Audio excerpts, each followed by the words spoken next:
사건을 파헤치는 남자 사파남 김진입니다. 저와 함께 사건 파헤쳐 주실 분 모셨습니다. 형사 출신의 변호사 박성배 변호사님 나오셨습니다. 어서 오세요. 네, 안녕하십니까. 어느 날 야심한 시각을 틈타 우리나라로 몰래 들어온 외국인 2명이 있습니다. 자, 이 외국인 2명 어떻게 삼엄한 감시망을 뚫고 대한민국에 몰래 들어왔던 걸까요? 그 뒤엔 아주 기상천외한 작전이 있었다고 합니다. 지금부터 그들이 남긴 행적을 따라가 보겠습니다.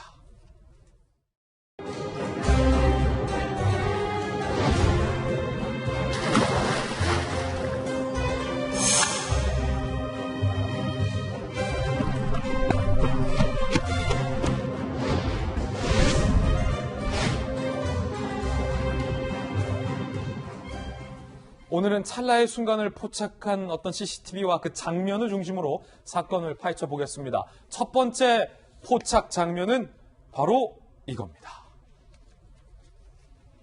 자, 보시는 것처럼 바다 위에 출항 대기 중인 선박들이 정박되어 있고요. 짙은 어둠이 깔려 있는 걸로 봐서 밤이나 새벽 시간 같은데, 그런데 자세히 들여다보면 웬 사람이 난간 밖으로 아슬아슬 매달려 있는 보이시나요? 뭔가를 잡고 내려오는 것 같은데, 자, 박성 변호사님, 지금 이들이 뭔가를 잡고 내려오고 있거든요. 네. 외국인들이. 네. 자, 이게 도대체 무슨 상황이죠?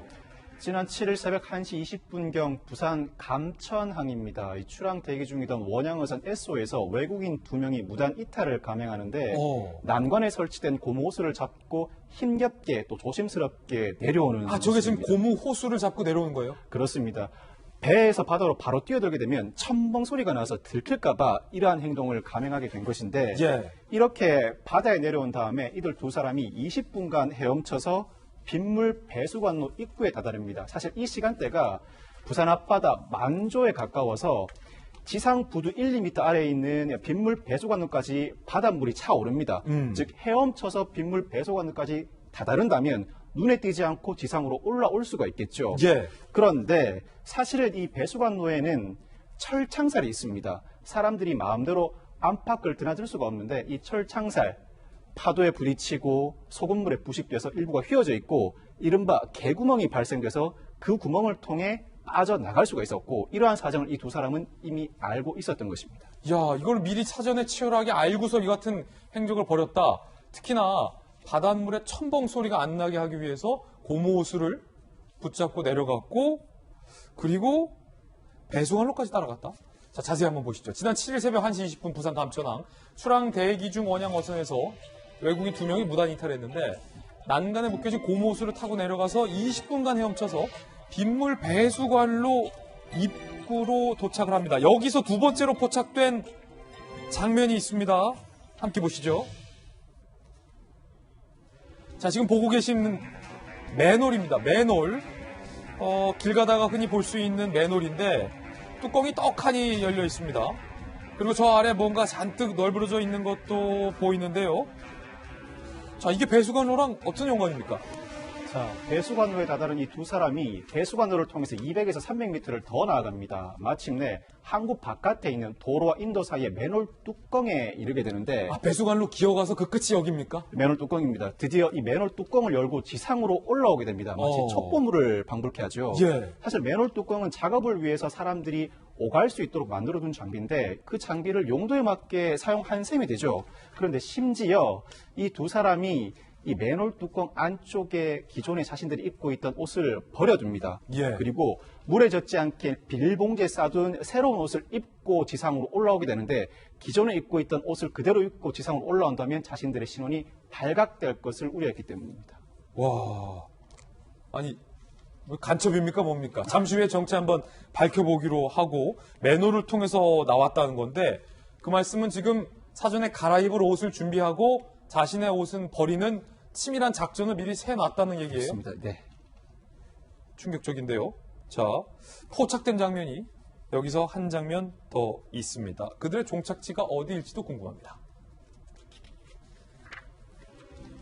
1명, 2명, 3명? 어디론가 걸어가고 있는 모습인데요.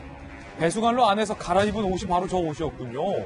그런데 뭔가 이상합니다. 변호사님, 네. 분명 외국인 2명이 아까 배에서 탈출했는데 어째서 한 사람이 더 있는 겁니까? 외국인 2명이 맨홀 뚜껑을 열고 지상으로 올라왔습니다. 그리고 택시를 잡으려고 했는데 외진 곳이다 보니 택시가 안 잡힙니다. 그러니까 도심 방향으로 1시간 정도를 걸어가서 겨우 택시를 잡아 탑승하게 되는데 택시를 타고 공동 어시장으로 향합니다. 그리고 예. 그곳에서 미리 연락을 취해준 조력자를 만납니다. 이러한 행동 조력자 없이 쉽게 감행하기 어렵겠죠. 예. 탈출한 두 사람과 조력자 세 사람이 택시를 타고 이제는 경주시로 향하게 됩니다. 감천항에서 경주시로 가요? 경주시로 향하게 됩니다. 지금 보시면 좀 정리해 볼게요. 어선에서 20분간 수영해서 지하 배수관로로 갔고, 배수관로에서 지하에서 환복을 하고, 맨홀을 통해서 지상 밖으로 빠져나오고, 1시간 도보로 이동한 후에 택시를 타고 공동 어시장으로 가고, 조력자를 만나고 택시로 탑승을 해서 경주까지 갔다는 건데, 공동 어시장까지 왜 도보로 간 거죠? 택시가 잡히지 않기 때문에 당장 자신들을 감출 수 있는 장비가 필요한데 택시가 잡히지 않으니까 결국은 걸어서 갈 수밖에 없었고 그곳에서 겨우 택시를 탑승하고 연락을 취해준 조력자를 만나서 또다시 택시를 타고 자신들이 취하고자 하는 그 목적을 달성하기 위해 경주시로 향하게 된 것이죠. 아니 그러면 지금 입고 있는 저 옷 있잖아요. 네네. 갈아입은 옷, 네네. 외국인들이. 그 갈아입은 옷은 뭐 조력자가 준비해 뒀을 가능성이 있는 겁니까? 그럴 가능성도 있고요. 저 옷을 보면 평상복입니다. 예. 누구나 흔히 입을 수 있는 옷이기 때문에 지나가는 행인이겠거니라고 생각할 수밖에 없는 상황이죠. 그런데 예. 자신들이 기존에 입고 있던 옷을 입으면 저 사람들의 신분이 드러날 가능성이 굉장히 높고 추적도 충분히 가능합니다. 그렇기 때문에 사전에 이동 경로와 작업복, 옷 모든 정황들을 준비해두고 이 탈출을 감행하게 된 것입니다. 자, 잠시 후에 이들의 정체도 한번 밝혀볼 텐데, 자, 궁금합니다. 의문입니다. 어떻게 그 루트를 짤 수 있었던 것인지, 배수로를 통해서 맨홀을 열고 그 안에서 옷을 갈아입고, 이 계획이 너무나도 치밀하잖아요. 그렇죠. 이 계획은 사실 유사한 다른 무단 이탈 사례가 있었기 때문입니다. 그 무단 이탈 사례의 공범들과 동양이었던 이들 사람들이 그 경로를 미리 파악해 둔 채 그리고 자신들이 탈출한 이후에 은신초도 조력자를 통해 확보해 둔 상태에서 치밀한 계획하에 탈출을 감행하고 그 이후에 목적 달성을 위한 조치를 취할 준비를 하고 있었던 것입니다. 자, 이들 어떻게 됐는지 그 결과도 나와 있습니다. 결국 걸리고만 작전, 뭐 수사하면 다 나와. 베트남 선원들이 경북 간포함 영덕항에서 어선에 취업을 시도하고 지난 9일 미립국 이틀 만에 결국 이들이 체포가 됐다. 이민 특수조사대는 추가 조사한 뒤 구속영장을 신청할 예정이라고 하는데 자, 박성민 변호사님, 이들의 정체와 이들의 목적, 이 뭡니까? 뭐였습니까? 바로 밀입국을 시도한 베트남 선원들입니다. 아하. 이 두 명이 우리나라에서 취업해 일을 할 목적으로 무단 이탈에 밀입국을 시도한 것인데 실제로 두 명 중 한 명은 경북 간포항에서 다른 한 명은 경북 영덕항에서 어선에 취업할 목적을 가지고 있었습니다. 그렇지만 각 지역 CCTV의 감시망을 벗어나지는 못합니다. 수사기관이 CCTV 분석을 통해서 사건 발생 이틀 만에 이들을 검거하게 되는데 검거 당시에 이들은 취업하려고 했던 지역의 베트남 전용 숙소에 은신하고 있었습니다. 사실 이 감천항에서는 지난 7월에도 베트남 선원 4명이 바다에 뛰어들어 헤엄쳐서 밀입국한 사례가 있습니다. 예. 앞서 말씀드린 것처럼 수사기관은 그 당시 4명 중 2명이 이번 사건의 2명과 동향이었기 때문에 아하. 서로 밀입국 정보를 공유한 것으로 보인다고 추정하고 있는 상황입니다. 밀입국 정보를 충분히 공유한 상황이었기 때문에 첩보물을 방불케 하는 상당히 과감하고도 치밀한 잠입이 가능했던 것이죠. 아니 스파이나 간첩 아니었어요? 전 스파인 줄 알았어요. 스파이나 지금까지. 간첩이 아니라 밀입국 그리고 우리나라에서 비자 없이 취업하려는 베트남 선원들이었습니다. 아니 그런데 실제로 형사 출신이시니까 베트남 우리 저 선원들이 이렇게 첩보 영화를 찍을 정도의 작전까지 써가면서 대한민국에 미입국 할 정도로 가치가 있는 겁니까 이들한테? 아직까지는 우리나라가 이 베트남 출신 국민들에게 상당히 일을 하면 돈을 많이 벌 수 있고 또 밀입국을 해서 적발돼서 처벌받는다고 하더라도 그 처벌 수위가 그렇게 높지는 않습니다. 그렇군요. 외국인이다 보니 단순 추방에 그치고 구속됐다고 하더라도 구속 기간이 그렇게 길지가 않기 때문에 밀입국을 해서 취업을 한 다음에 돈을 벌어 그로 인해 취득한 이익이 훨씬 크기 때문에 밀입국이 충분히 가치가 있다는 판단을 지금도 하고 있고 그 방식이 상당히 교묘하게 발전해 나가고 있고 이제는 첩보물을 방불케 하는 밀입국 방식까지 개발된 상황이죠. 예, 걱정은 좀 이렇게 짠한 면도 있긴 한데 어쨌든 불법이니까 엄단해야 되는데 걱정 하나는 있어요. 코로나19 때문에 혹시 우리나라에 들어와서 취업해서 이렇게 돌아다니다가 코로나19 옮길까 봐. 네네네.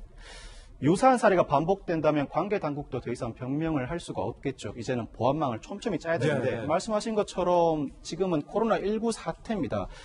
기후가 아닙니다. 이 감천항에서 최근 입항한 러시아 선박들에서 16명의 확진자가 나온 적이 그럼요. 있습니다. 그럼요. 미입국한 외국인을 만약에 코로나19에 감염된 상태라면 또 다른 감염의 진원지가 될 수 있기 때문에 방역을 위해서라도 같은 사례가 반복되지 않도록 촘촘한 보안망을 짜야 할 필요가 있습니다. 예, 안보를 위해서도 좀 들여다봐야 할 것 같습니다. 나쁜 목적 먹고 이렇게 들어오면 큰일 나는 거니까요. 자, 형사 출신 박승배 변호사와 함께 사건 파헤쳐봤습니다. 박 변호사님 감사합니다. 감사합니다.